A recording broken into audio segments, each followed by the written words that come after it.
Assalamualaikum warahmatullahi wabarakatuh, teman-teman semuanya. Kali ini saya mencoba untuk memberanikan diri ngevlog langsung ngomong ya, karena saya ingin menggambarkan kondisi saat ini secara lisan seperti itu. Jadi setelah 2 jam dari Incheon Airport berjalan ke Daejeon, jadi sudah sampai kita di Paichai University. Ya, Paichai University adalah tempat selama insya Allah setahun atau mudah-mudahan bisa kurang daripada itu, misalkan saya bisa menempuh selama 1 semester, alhamdulillah, itu untuk belajar bahasa Korea. Ya, karena di sini Paichai University mempunyai dorm sendiri ataupun tempat semacam hostel sendiri, maka ditempatkan disitulah untuk karantina. Mengapa karantina? Karena di sini pemerintah Korea cukup ketat untuk menjaga negaranya dari penyakit COVID ini, dari wabah COVID ini, sehingga setiap orang yang masuk ke Korea maka wajib selama 2 minggu untuk karantina. Itu sudah ada perjanjian tertulisnya. Ya, sebelum sampai di sini, ya, itu harusnya melakukan tes PCR dulu. Namun karena saya datang saat itu sedang ada Dirgahayu atau hari ulang tahun Korea. Jadi ulang tahun Korea sama ulang tahun Indonesia itu hampir sama ya. 75 tahun negara yang jajah juga sama seperti itu. Jadi saat itu libur. Maka ketika saya masuk hari Sabtu siang, maka saya baru tes PCR-nya hari Minggunya seperti itu. Hari Minggunya saya harus tes PCR. Tes PCR nggak jauh dari sini, sekitar 10 sampai 15 menitan saja seperti itu. Ya, tes PCR di sini pun tempatnya tidak di rumah sakit ya, di sini tempatnya ada di semacam tenda di pinggir jalan seperti itu. Dan ketika dites saat itu saya nervous banget dan sebenarnya nggak sakit, tetapi waktu diambil pun kayaknya berdarah ya, karena waktu dimasukkan ke cairannya itu juga berdarah seperti itu. Dan jam 10, jam 11 di PCR, jam 5 sore atau bahkan jam 4 sore itu sudah ada hasilnya, alhamdulillah negatif. Jadi belum sampai 1 hari sudah keluar hasilnya, dan itu free seperti itu. Kalau mungkin di Indonesia, mungkin kalau mau jadi 1 hari itu bisa membayar sekitar 5 jutaan untuk PCR yang bisa selesai selama 1 hari. Yaitu kisah terkait dengan tes PCR ya. Kemudian kembali lagi masuk ke sini ke dorm ya, jadi harus stay di sini selama 2 minggu, jadi harus mungkin baru bisa keluar sekitar tanggal 30 Agustus ya, hitungannya 2 minggu.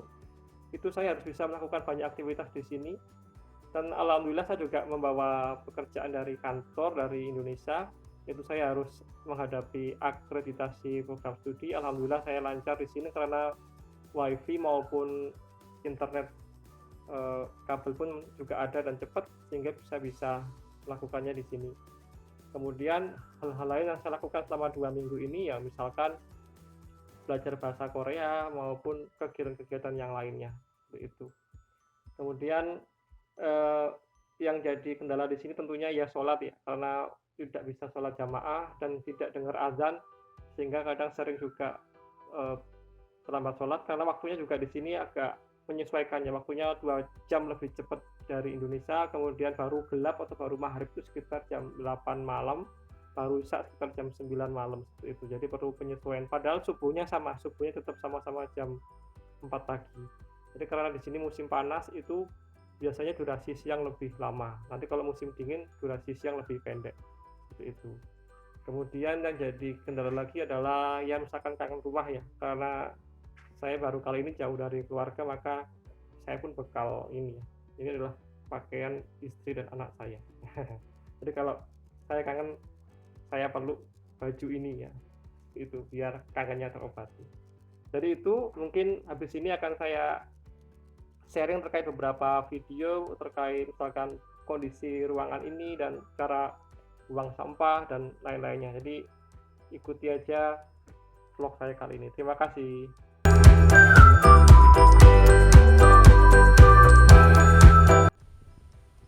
Baik teman-teman, pada kali ini kita akan mencoba untuk melihat isi dari kamar yang akan digunakan untuk karantina. Oke, kita lihat keluar sebentar ya. Di sini adalah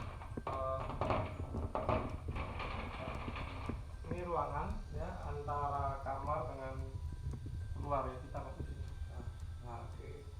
Oke, di sini ada jenis-jenis sampah, nanti akan saya terangkan bedanya sampah tisu, sampah plastik itu berbeda. Oke, kita masuk ya. Ini toilet ya.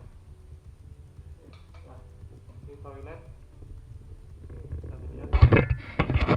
Alhamdulillah toiletnya ada shower, kemudian juga ada air panasnya juga ya, seperti itu. Cuma mungkin di sini mohon maaf ya kalau mau BAB tidak seperti di Indonesia ya, tidak ada air dan gayungnya. Oke ya, ini kulkas ya, ini isinya saya taruh makanan-makanan makan dari Indonesia. Kemarin bekal, dikasih bekal sama istri, jadi ini adalah isi kulkasnya. Nah, ini banyakkan bawa mie ya, mie dan abon. Nah, itu adalah bekal dari Indonesia. Oke, ini almarinya saya kosongi dulu karena memang hanya 2 minggu di sini. Kemudian ini meja kerja ya, ini saya gunakan untuk ngisi waktu selama 2 minggu di sini. Kemudian ya, oke, ini baju saya. Nah, kemudian ini kasurnya sengaja didirikan karena memang sebenarnya di sini kapasitasnya untuk 2 orang, tetapi karena karantina hanya boleh 1 orang, jadi didirikan dulu ya. Ini jemurannya. Karena jemurnya tidak di matahari langsung, maka biasanya saya cuci di toilet, kemudian saya sementara taruh di situ jemurnya. Kalau sudah tidak ada tetesan air, baru saya jemur di sini. Oke, ini kemudian pemandangan dari luar. Karena masih panas, jadi pandangannya seperti ini dan sepi ya. Ini karena memang lagi liburan musim panas. Oke, bisa dilihat.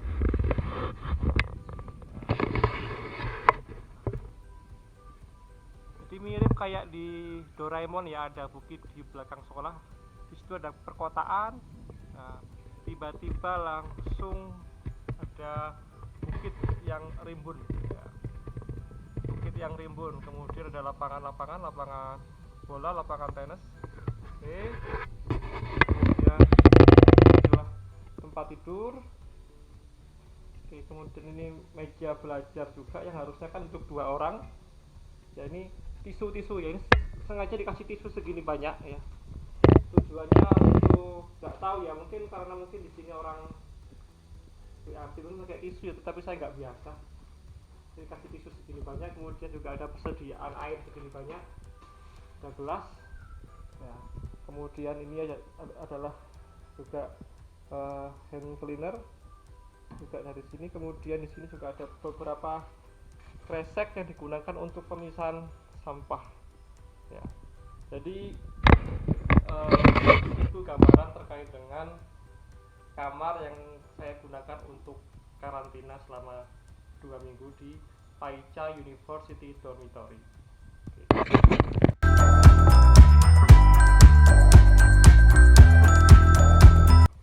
Oke teman-teman, hari ini sudah jam setengah 10 waktu Korea.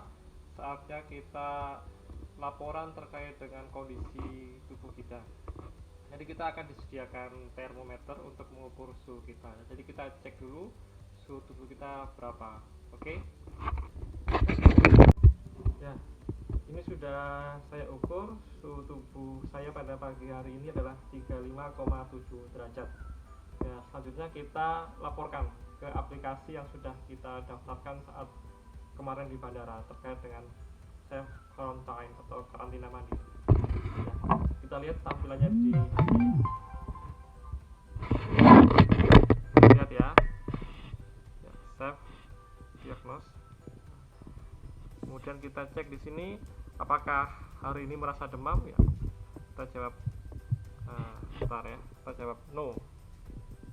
Oke, no. Oke, kemudian kita isikan suhunya 35,7 derajat. Apakah ada gejala batuk? No. Gejala tenggorokan, sakit tenggorokan tidak, ataupun gejala pernafasannya lain tidak ada. Kemudian kita end dan kita confirm ya. Oke, sudah selesai, tandanya sudah berwarna biru. Laporan seperti ini harus dilakukan sehari 2 kali, sekitar setengah 10 pagi dan setengah 8 malam ya. Setiap hari selama kurang lebih 2 minggu. Oke, itu aja sekedar informasi terkait dengan self quarantine di Korea.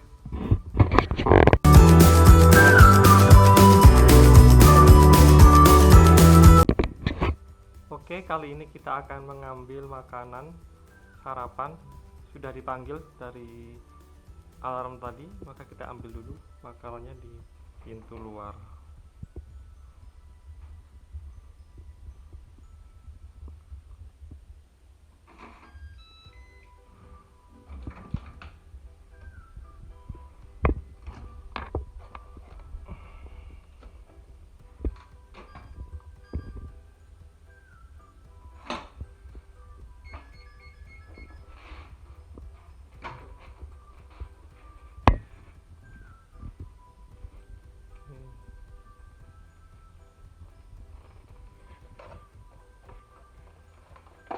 Kita buka ya, ini makanan hari ini.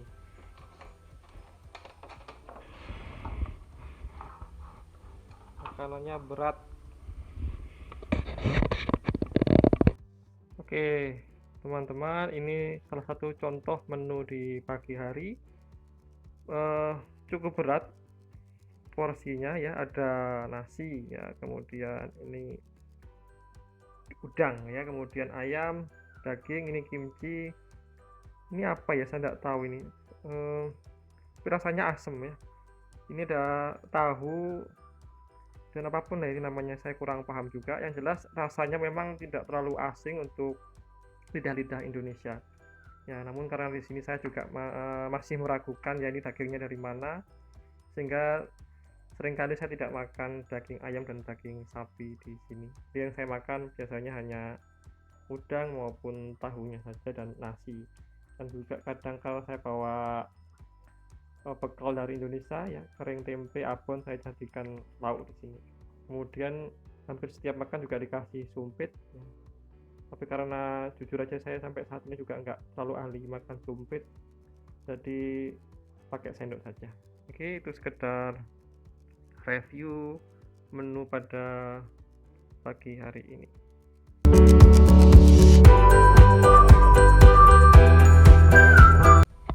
Oke kawan-kawan, pada kali ini saya akan menerangkan terkait dengan bagaimana cara orang Korea dalam membuang sampah ya. Dalam hal ini pengalaman saya di karantina. Jadi untuk buang sampah di sini dibedakan antara sampah yang recycle dan sampah yang organik.